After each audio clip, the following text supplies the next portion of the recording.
chắc việc thầy luôn. Thầy cứ việc cho con tính con nuôi mọi người cái rồi nó sẽ ra. So today we're just going to just let Thay know because we don't have an interpreter and I'm not the best at it. So I'm just going to share out translation tape and just speak directly to let's see if I can find it. Hello everyone, how are you?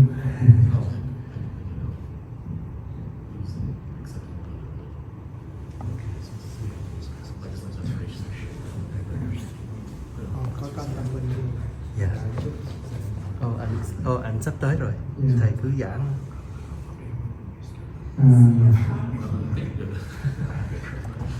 I want at home meditation. Yes. Okay.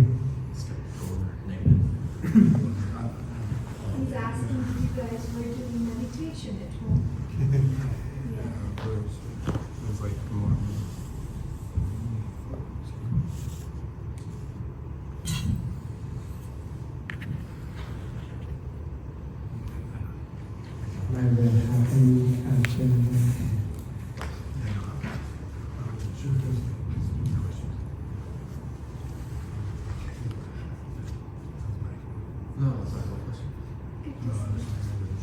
Hôm nay đang để chúng ta học tiếp phần tĩnh tọa pháp tinh nghĩa.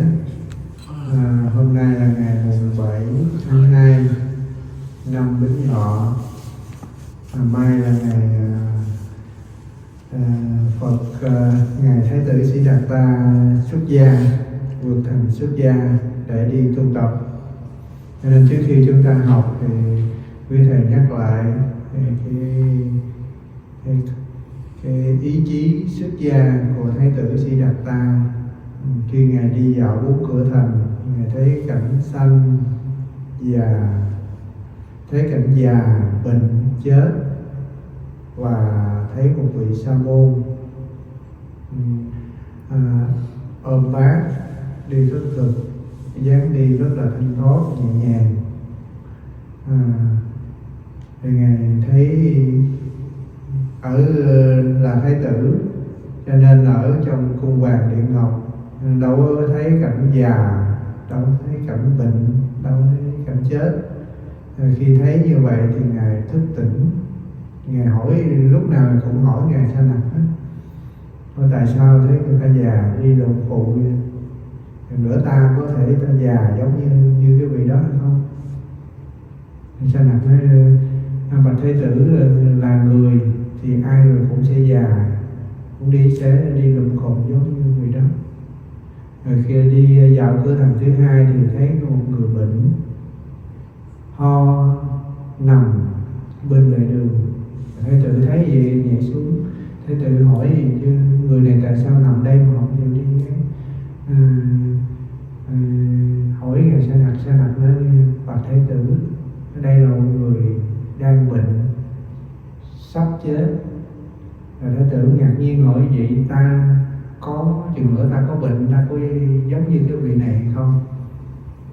Thì Sa Nặc mới nói là: bạch thái tử, là người ai rồi cũng sẽ bệnh. Thái tử là người cho nên thái tử sau này thái tử cũng sẽ bệnh giống như vị này. Rồi hôm sau đi dạo cửa thành thứ ba nữa thì thấy một cái người chết. Người ta khiêng đi, người ta khóc. Thái tử ngạc nhiên nói: ủa sao mà có người mà nằm ở trên đất cứng đơ, người ta phủ lớp vải đi. Thái tử hỏi Sa Nặc chứ sau này ta có, tại sao mà cái người đó khiêng đi mà ta khóc như vậy? Sa Nặc nói: bạch thái tử, đó là một người đã chết, ta khiêng đi, ta thiêu quả táng. Thái tử nói: vậy chứ sau này ta có chết giống như người đó hay không? Sa Nặc mới nói: bạch thái tử, là người ai rồi cũng sẽ chết. Thái tử là người cho nên thái tử cũng sẽ chết giống như người đó.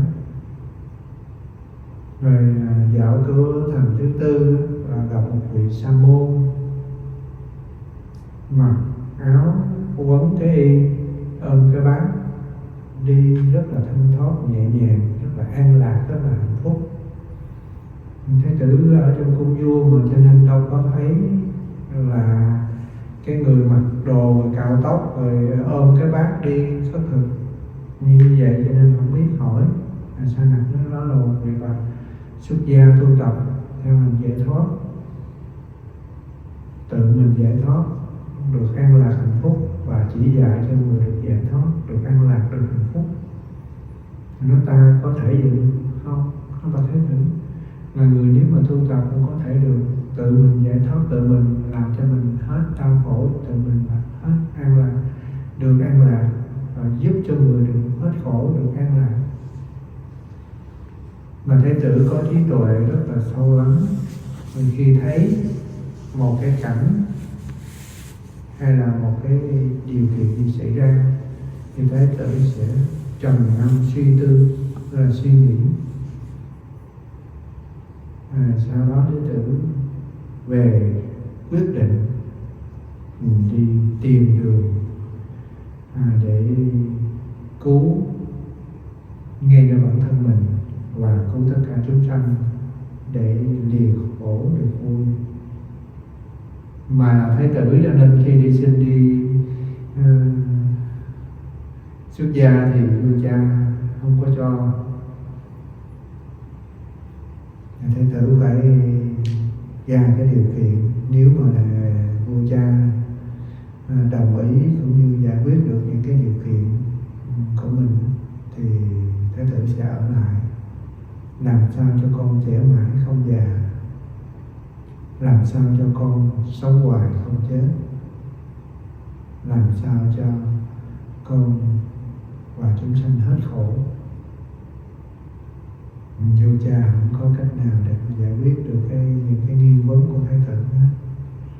Thì một đêm vào mùng 8 tháng Chạp thì Thái tử gọi Sa nặc đến và cởi lên con ngựa kiền trắc, vượt thành xuất gia. Khi vượt thành đến dòng sông Anuma thì con ngựa kiền trắc nó bay qua cái dòng sông, quay vào trong khu rừng. Thái tử phát nguyện cạo tóc, cắt tóc. Có các người thấy hình Thái tử cắt, đưa cái dao lên cắt cái tóc để đi xuất gia tu tập. Đó là một vị thái tử thấy cảnh sanh già, thấy cảnh già bệnh chết, và thấy một vị sa môn tu tập, cái ý chí nung đúc của ngài muốn nhằm cứu giúp cho ngay đến bản thân mình và cứu giúp tất cả chúng sanh, cho nên ngài phát tâm như là quyết chí bỏ cung vàng điện ngọc, bỏ tất cả hết để xuất gia tu tập, để nhằm giúp cho mình hết khổ được vui, nhằm giúp cho chúng sanh lìa khổ được vui. Đó là cái hôm nay quý thầy nhắc sơ lại cái ý chí cũng như cái nguyện xuất gia tu tập rất là mạnh mẽ của Thái tử. Nếu mà Thái tử ở ngoài thế gian không có đi tu thì có thể làm chuyển luân thánh vương, đó là làm vua hết tất cả các nước. Nhưng mà ngài xuất gia, ngài tu tập thì ngài sẽ giác ngộ thành Phật. Nên khi ngài đã quyết chí đi xuất gia tu, đó cũng là một ngày kỷ niệm, cũng như là ngày tưởng nhớ về một vị Phật xuất hiện ra nơi đời khi còn là Thái tử, vì cái ý chí, cái nghị lực rất là phi thường. Đó là quý thầy ôn lại hôm nay là ngày 7 tháng 2 năm Bính Ngọ, cũng là ngày mai là ngày kỷ niệm ngày xuất gia.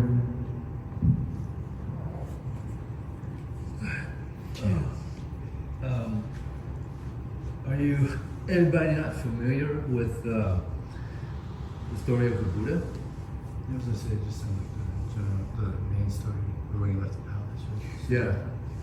Are you aware of the story?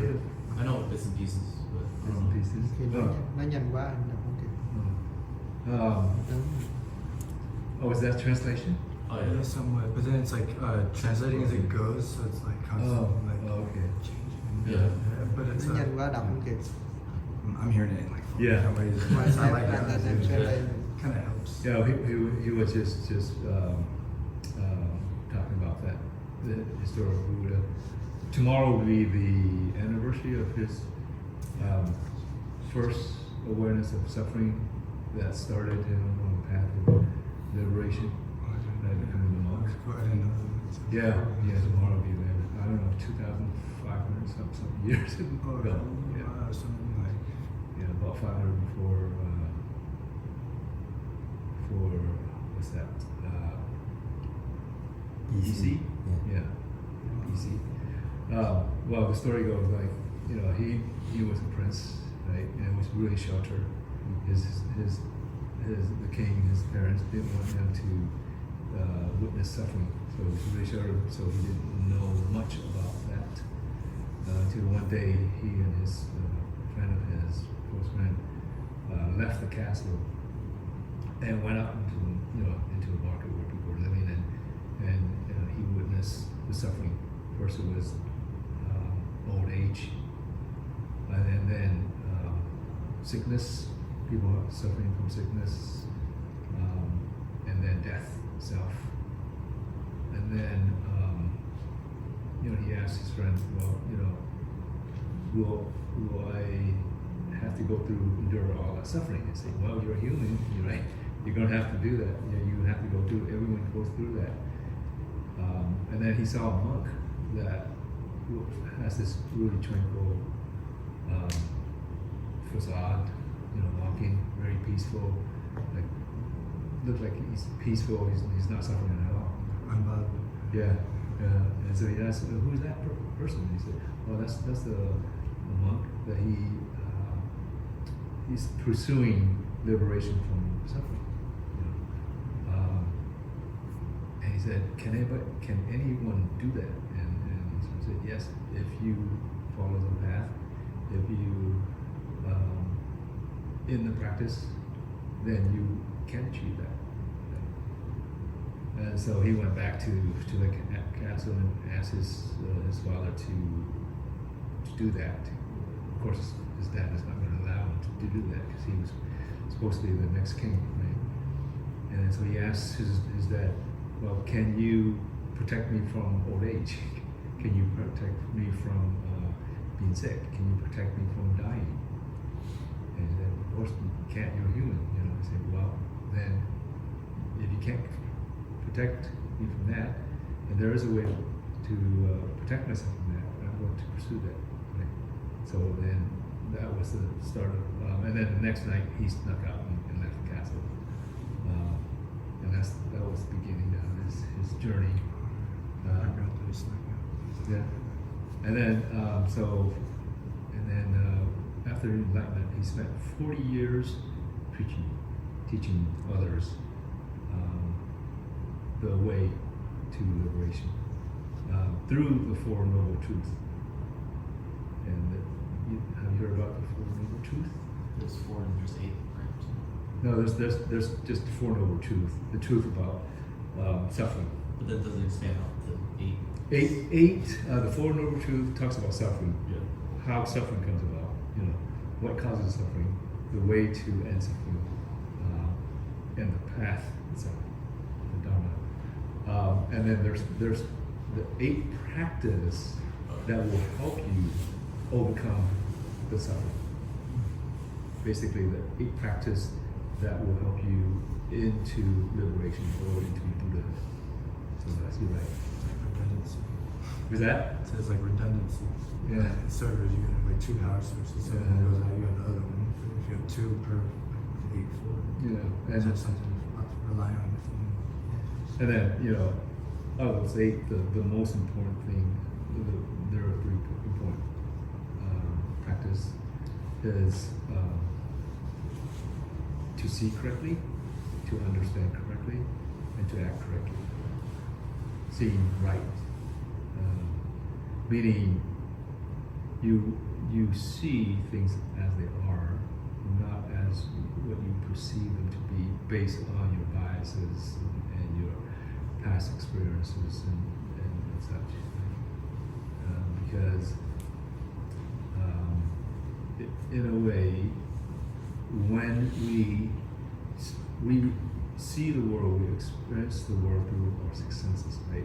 Touch, smell, seeing, hearing, and also the mind itself is considered a sense in the Eastern tradition because we react to it. Right? So oftentimes we suffer because we fall into this dualistic perceptions. We're always choosing one side or the other, right? Good, bad, right, wrong, all that.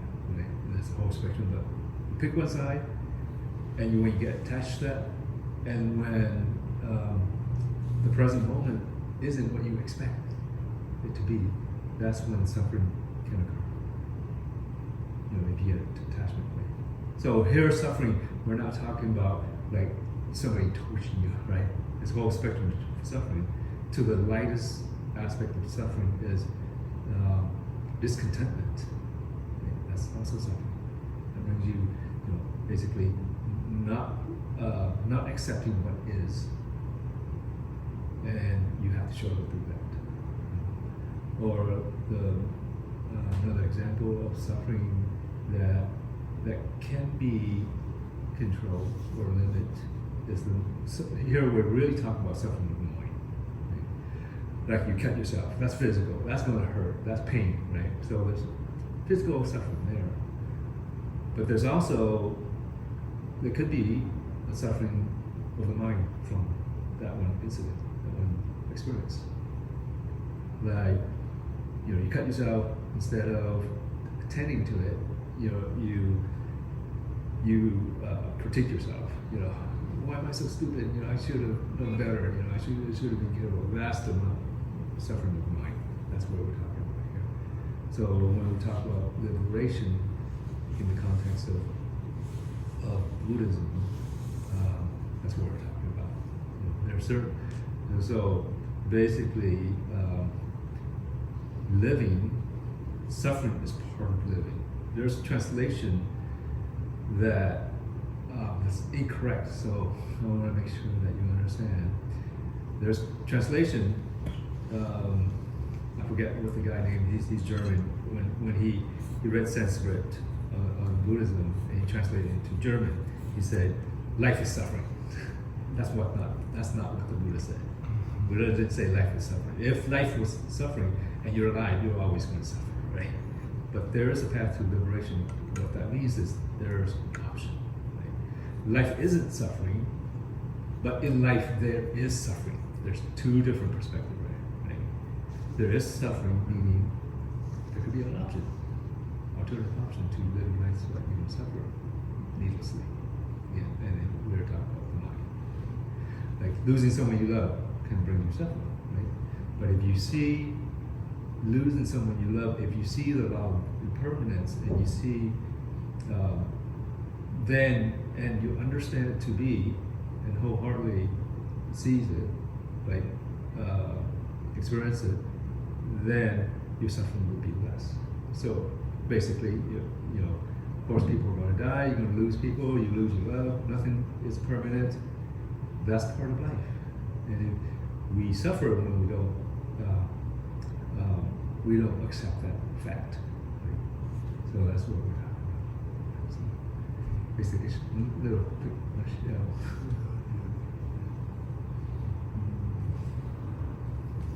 You can embrace the things too, like there's when you lost, there's something to like gain, like Right. by Yeah. acceptance you're speaking on, there's a way, if you lost a person, I guess, being there for someone, that's like, it's a way of turning, I guess we would say like silver lining kind of thing. Community, it brings families together kind of thing. Yeah. I suppose. And it's just like the loss, the suffering comes from losses is what? Because you're attached to permanent. I should not lose that person. Why did I lose that person? So there's the subconscious mind is attaching to the concept of Expectation. not losing, because you see objects that you are familiar with as your own, as yourself. It's a self-preservation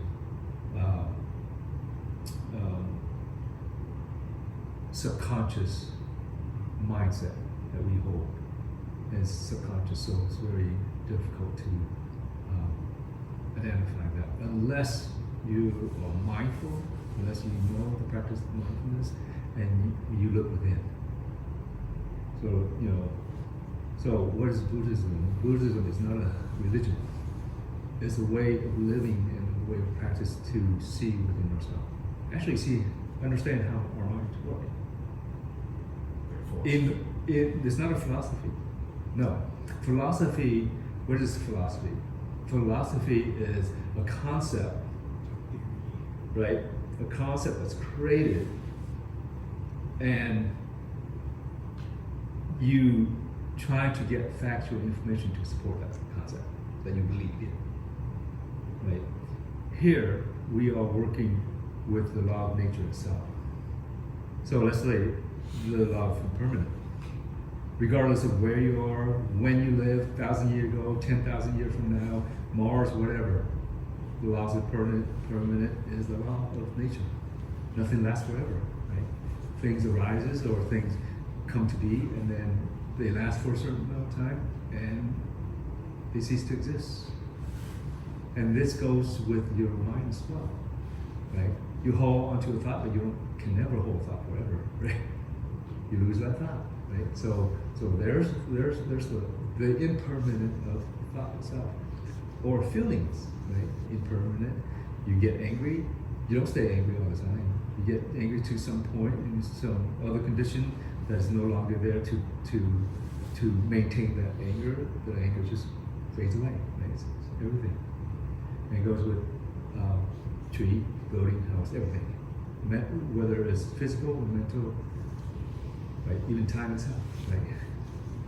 And so we're not talking about theory. We're talking about real laws, right? Law of impermanence. So that's an example. That's the difference. I had a class earlier today. I see lots of layers. I correlate layers with cognitive, like behavioral therapy. But the thing I was in is it's for like giving up alcohol or whatever last year. So I did classes for that at the tail end of that kind of stuff. But it's all about awareness of emotions, and so it really I had studied these things about thoughts, feelings, thoughts, feelings, action, habits, right? And identity. What you're talking about, I feel like and you're saying the ID mind. In terms of the lineages, because I just felt like my life has been Murphy's Law every day forever, and but it's like it was like, well, it was me for a bit, and I was like, oh, it's made me strong, and then it was like the toxic relationship I spoke on, like kind of like boss. I mean, I held back 5,000 times basically in my life, and like restart. But then I chose to rebuild incrementally, which is why I'm here again. It's like that. It's like I'm trying to choose to not. Like, there's just so much suffering. I'm trying to rebuild the right way. This is a reminder of it. Yeah. Current psychology. There's current psychology and neuroscience. They are taking Buddhist ideas into psychology. They're so far A behind. lot. Yeah. Especially nowadays with quantum mechanics and neuroscience. Right. Yeah. When it comes to qubits, I was like, oh, someone put me in a lab. Do some work with spectrometry or something. Right. Nói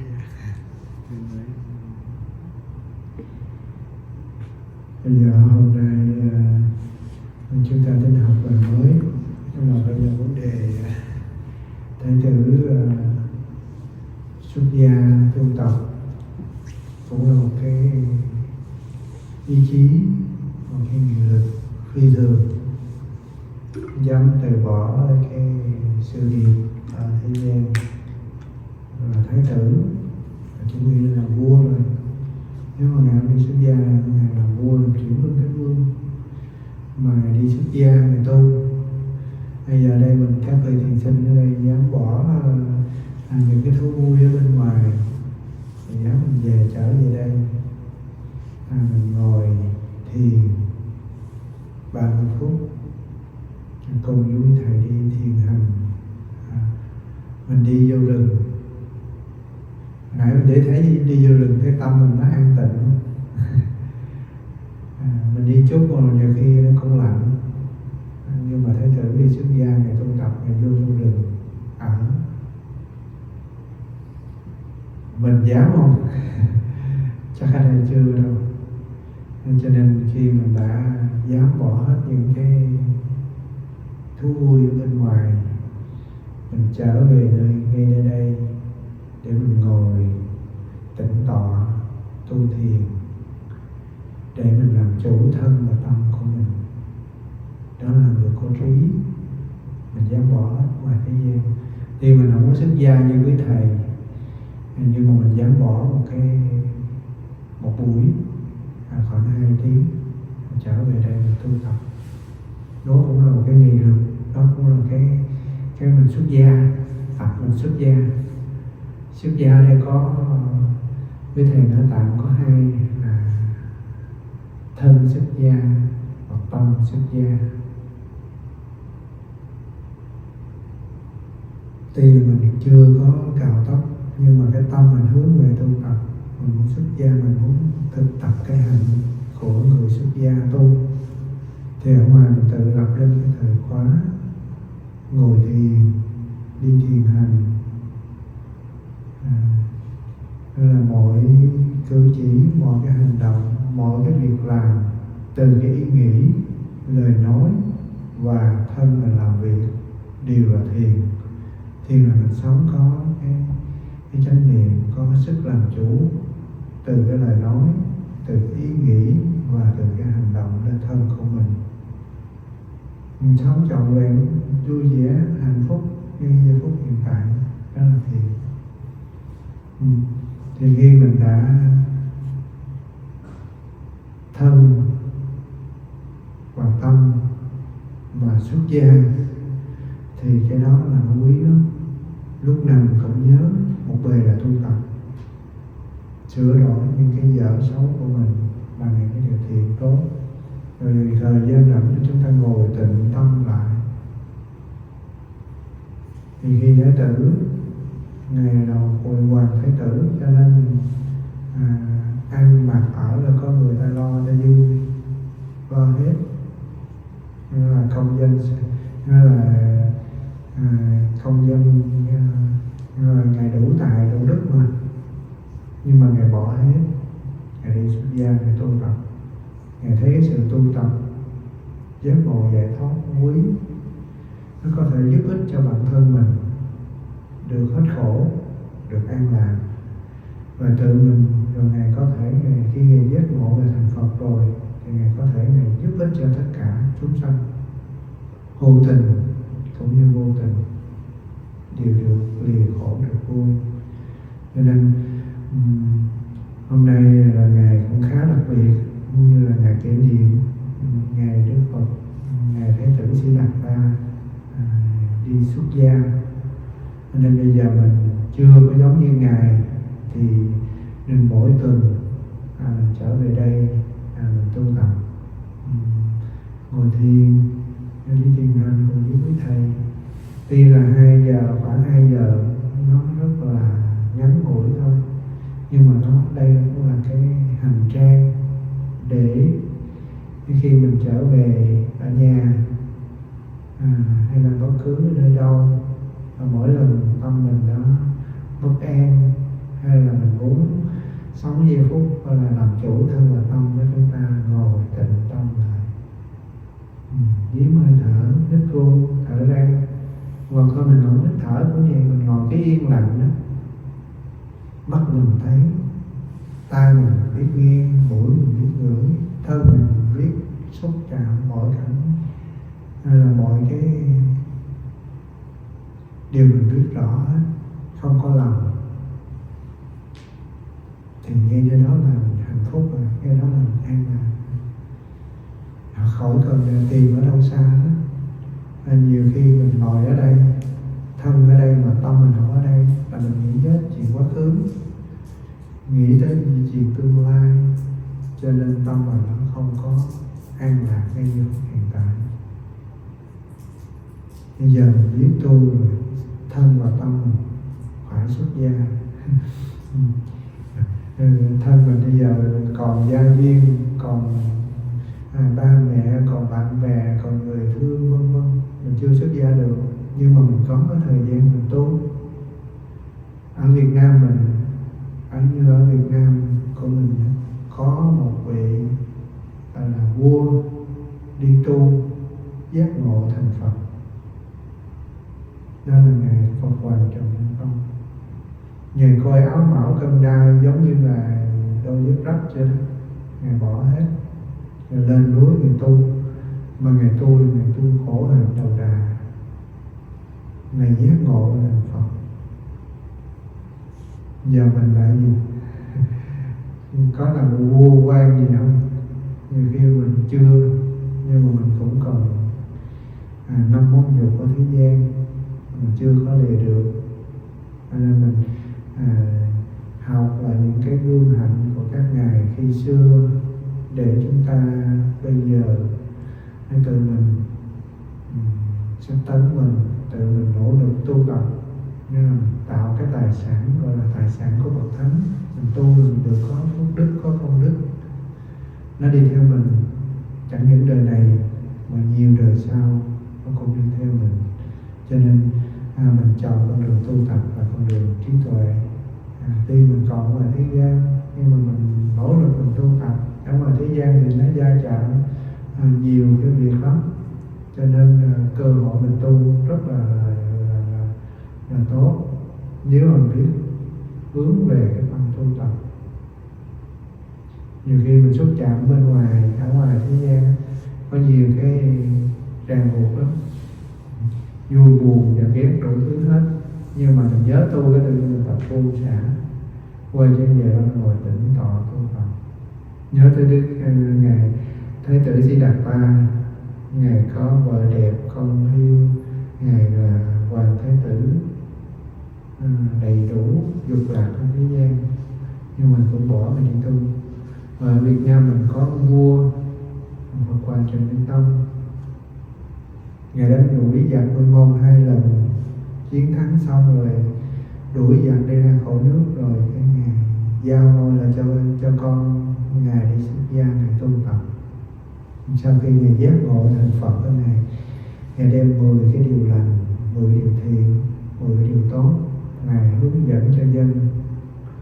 Cho nên Phật giáo cũng như dân tộc Phật giáo ở đời Trần, đất nước rất là phát triển, rất là hưng thịnh. Ông vua mà đi tu, mà giác ngộ thành Phật, và đi chỉ dạy cho dân làm 10 điều thiện. Mà dân làm 10 điều thiện thì không có trộm cắp, không có những cái tệ nạn xấu, cho nên lo chí thú mà làm ăn, cho nên đất nước phát triển rất là tốt. Giờ chúng ta hôm nay với thầy ôn lại 2 cái vị Phật, một vị Phật ở Ấn Độ và một vị Phật ở Việt Nam, để cho các vị thiền sinh trở về học phương pháp thiền, để mình nắm vững cái đường lối tu, cũng như mình vững cái lòng tin các ngài khi xưa tu tập và được nhiều lợi ích, được nhiều lợi an lạc, được giác ngộ thành Phật. Thì mình bây giờ mình cũng có khả năng giác ngộ thành Phật như các ngài, nếu mình biết nỗ lực, mình biết dứt bỏ, mình biết nhắm đến cái mục đích như các ngài, mình nguyện tu được như các ngài, thì mình sẽ được như các ngài. Kính chúc đại chúng sức khỏe, tinh tấn và gặt hái được nhiều niềm vui. Nam mô Phật Bổn Sư Thích Ca Mâu Ni.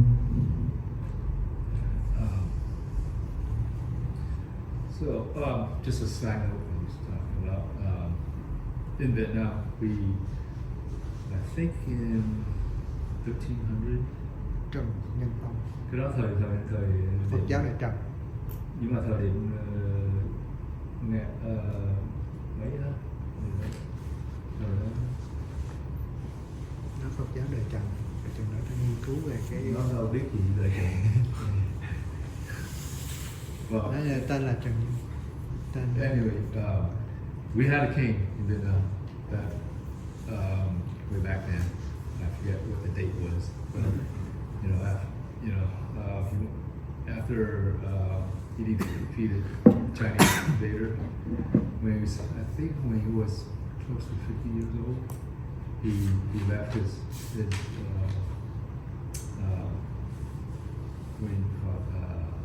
basically he let his son take over being king, and he went up to the mountain and practiced Buddhism and became a knight. So in Vietnam we had, at least back then, when we went to consider Buddha. Anybody that's not enlightened or fully awakened is considered Buddha. That's what Buddha means. That's a side note. In order to reap the benefit of Buddhism, you must do two things. You must practice the body and the mind. So for the mind, what we're talking about is meditation. The body is practice mindfulness. So meditation allows you to sit down or lay down or whatever position, doesn't matter. But it allows you to see into the mind, the subtlety of the mind, how it works, because there's less distraction. That allows you to see the depth of the mind. Practice of mindfulness is the practice of the body, or through our sense organs. Being present, right?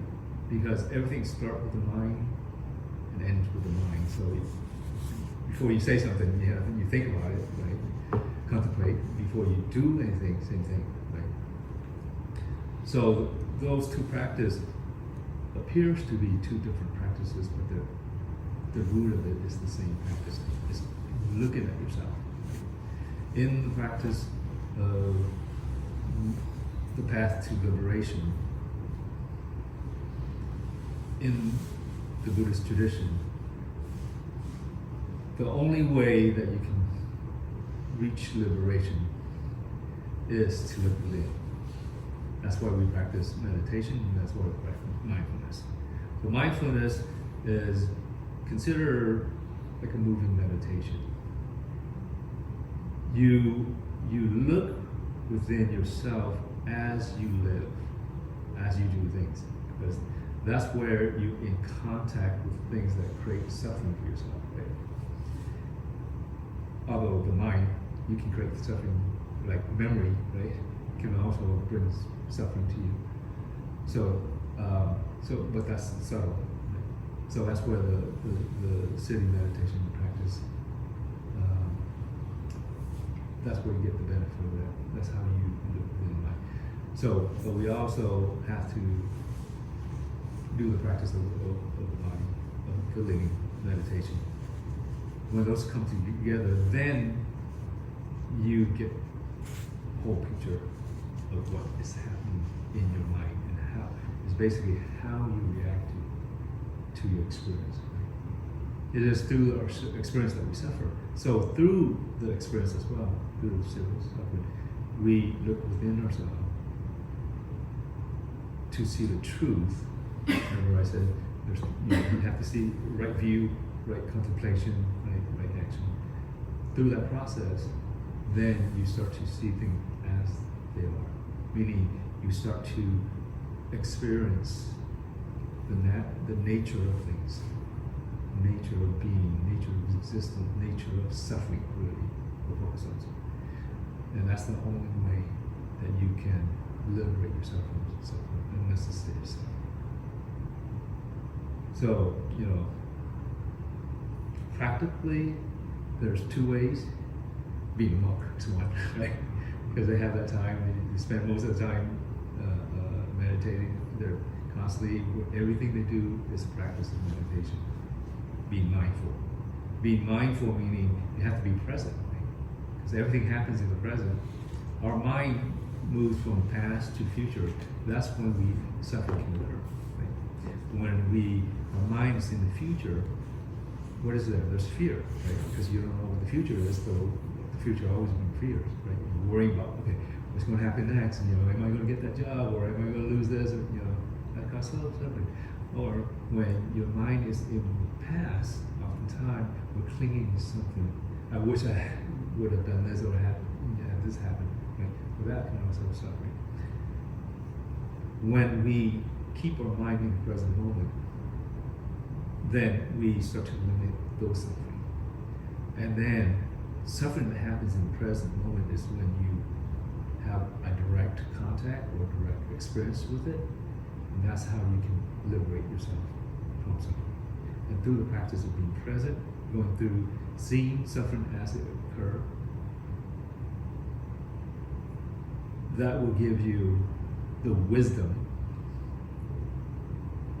to see things correctly, and through seeing correctly, you liberate yourself. You don't get attached to the wrong view. Wrong view is what brings us suffering. So, you can choose to be a monk, but that doesn't mean only monk can liberate themselves. Historically, there's people that have awakened without being a monk. So what is the difference? Okay, they just spend a lot more time to dedicate themselves for the rest of their life, right? So by dedicating themselves, they withdraw from family life, all the intricacy of family life, all these responsibilities that muddle their minds, and so they have a better environment to live within. But that doesn't mean that we can't do that ourselves, right? So that's why the mindfulness practice is very important for us, as because we don't have that opportunity to, they meditate 4 or 10 hours a day. We don't have that opportunity, right? Good enough is like 1 hour a day or 2 hours a day at best, right? So that's why the mindfulness practice is very important for us as lay practitioners. So keep that in mind, right? That every opportunity is an opportunity to practice. Don't get too fixated on sitting meditation, right? If sitting meditation can bring you liberation, then chicken will be liberated. All chicken will be liberated, right? You sit, right? All the time, right? Yeah. So just remember that there's two types of practice. Sitting meditation itself in itself does not mean meditate, right?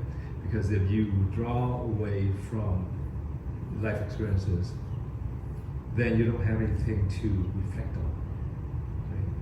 There's really things that come about within our lives in a situation brings an experience. It is, and then we react to it, right? When we react to it, two things happen. You either suffer or you don't suffer, right? If it's pleasant, okay, you feel good. If it's unpleasant, that's when the suffering happens, right? But then even pleasantness can bring suffering as well. You can see why, how? Pleasantness can also bring suffering. Because you can lose it. Right, exactly. There it is. Right, right. You lose it. So, right. So that's why, through our experience of living, that offers us the opportunity to reflect back. Look back. Okay, how am I responding to this? Okay, why the anger? Okay, can you see your anger? Can you stay with the anger? Can you just observe it and not be the anger yourself, and see what transition, right? And if you practice that with all your experiences through your successes, that gives you opportunities to see more clearly, and that clear seeing will bring wisdom. The thing about Buddhist practice requires wisdom, not intelligence.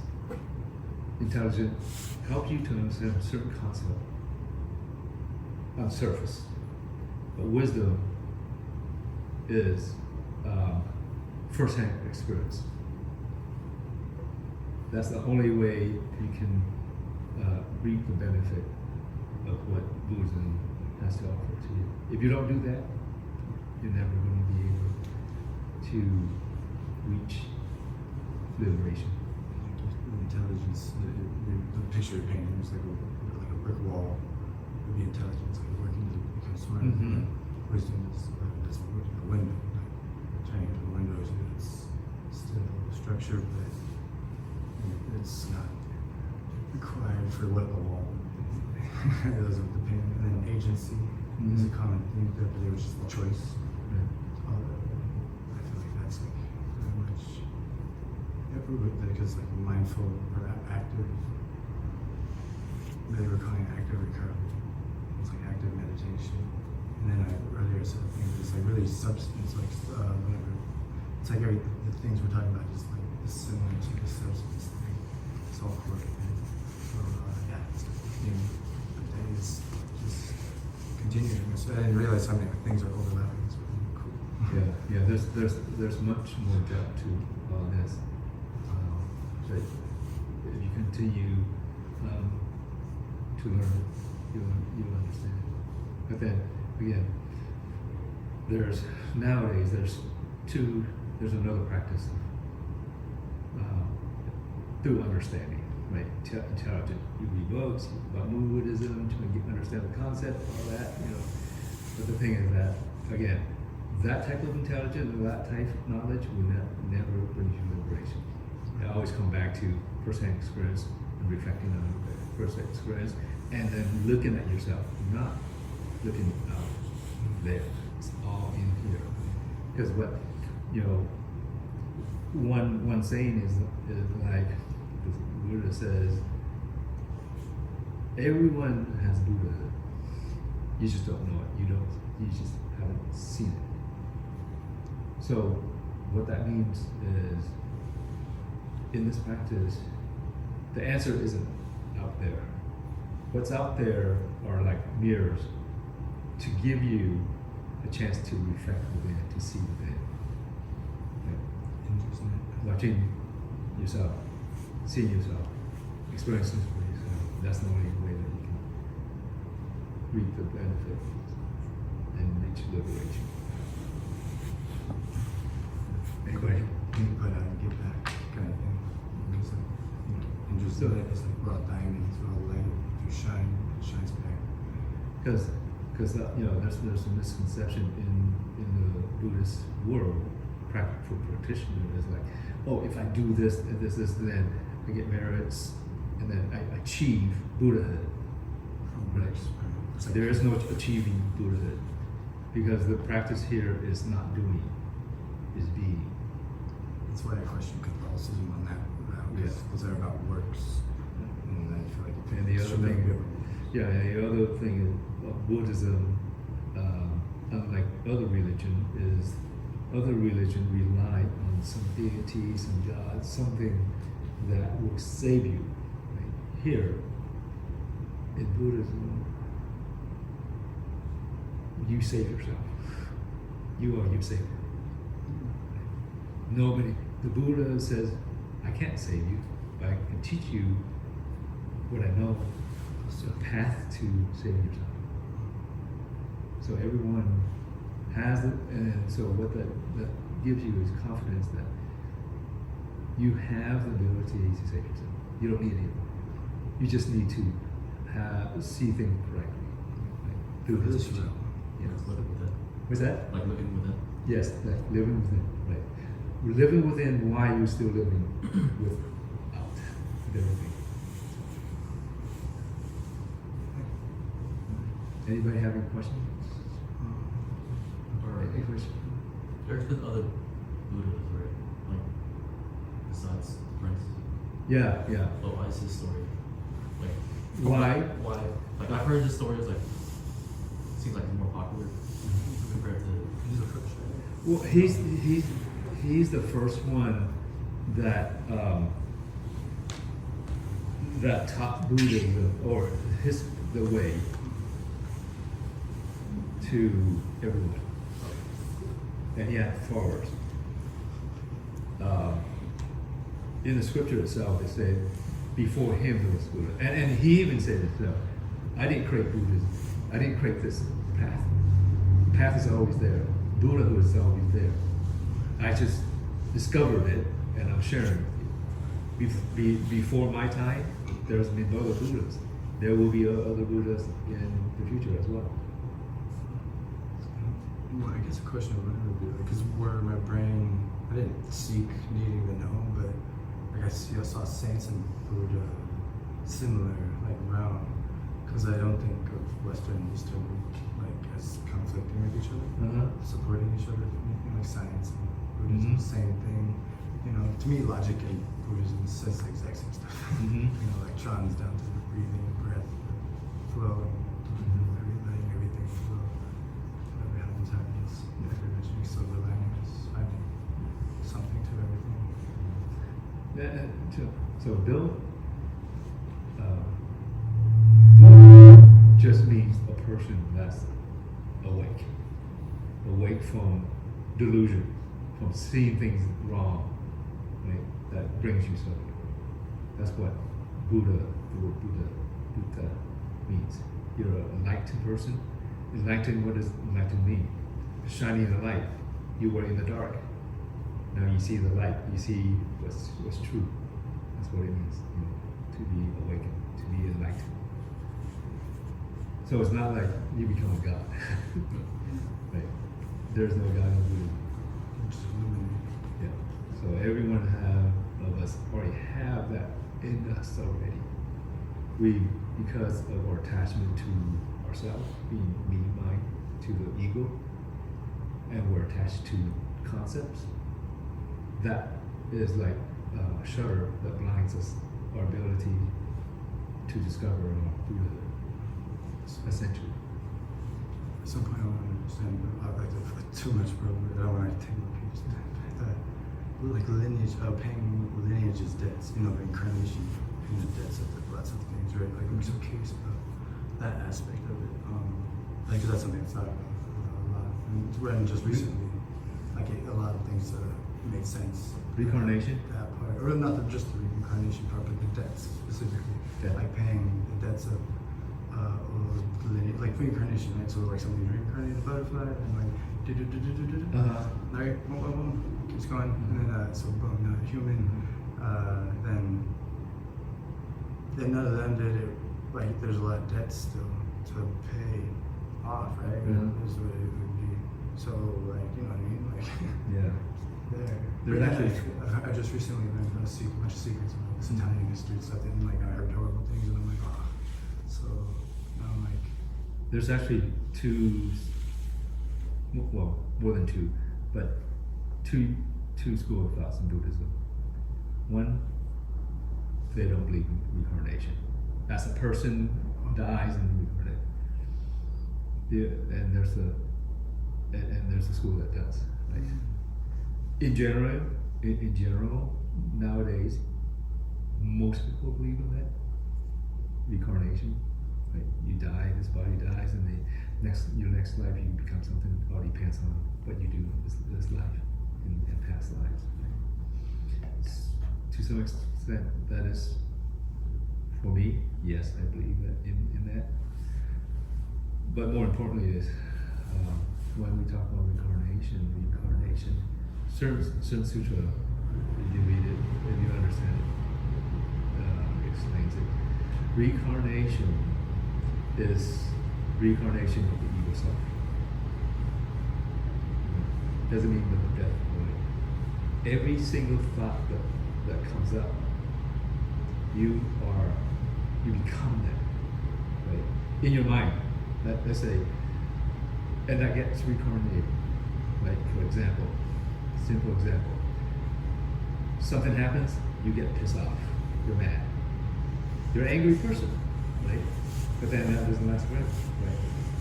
The angry person dies after when the condition's no longer there, right? Then you're no longer angry. But then maybe 10 minutes later or the next day, you become an angry person again.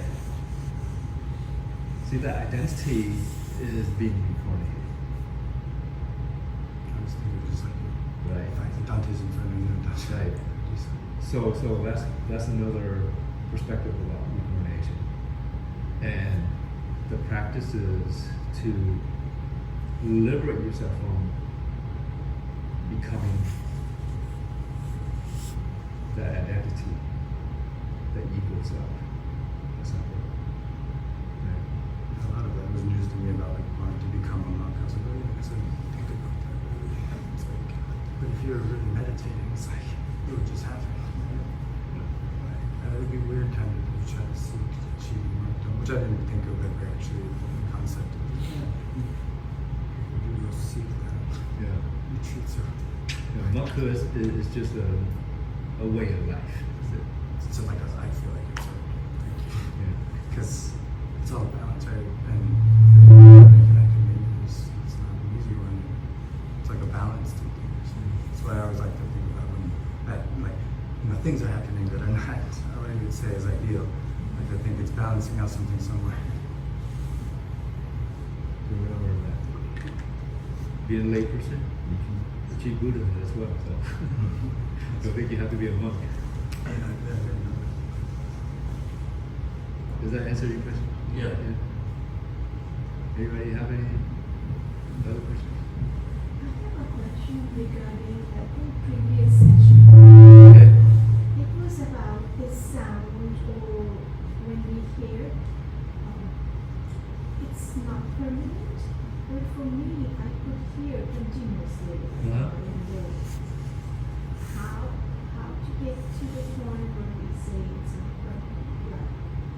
Now, you're saying that last lecture, he talked about, Maybe a few weeks ago. okay, yeah, in the past lecture, he talked about sound being permanent, Impermanent. impermanent. Yeah, but for me, I feel like it continues. It's not impermanent. It's kind of continuing. I cannot be in the present moment when some sound is happening. Okay, so explain yourself what your belief. When you say you believe sound is permanent. Like I hear some music or something is happening on the background or somewhere, Uh-huh. and I'm kind of I'm trying not to attach to it or be with that. Uh-huh. Try to be in the present moment. Uh-huh. But it feels like it's not going away. It's continue. Like Okay, so how to so let me ask you this. You're doing whatever, you're meditating, and I'm just, unkind person. I turn on the music, it's Yeah. really loud. You hear it, right? Now, if I turn that off, will you still hear the music? So is it permanent or impermanent? It's not permanent, but somebody turned it off. Okay, but you say that the sounds are always there. I'm trying to figure out what So- is there anything I can do different? No. So the reason I ask this is I want to understand your question more clearly. So, with that example, what is your question? He mentioned something previously about there is a sound and there were a few examples of that, Uh-huh. So I'm trying to incorporate. When I was incorporating, I felt like maybe I need more. Okay, what did he tell you about I sound? don't exactly remember, but there was something about the sound and.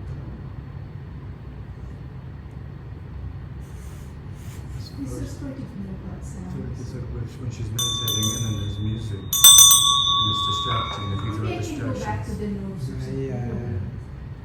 Câu đó câu hỏi đấy. có gì thì để tuần sau mình vô tiếp ha.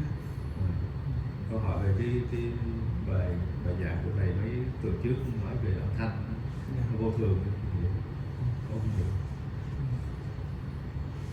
Thì nó có mình nghe thì nó sẽ không có còn hoài. âm thanh sắc tướng, cái gì nó có hình tướng, nó có biểu hiện lên đó đều là thay đổi. Mình thấy được cái vô thường đó, mình không có cố chấp, mình không có nắm giữ, mình không có đau khổ nữa. Mình biết cái vô thường mình sẽ an lạc nhờ tôi. Chỉ ngắn gọn.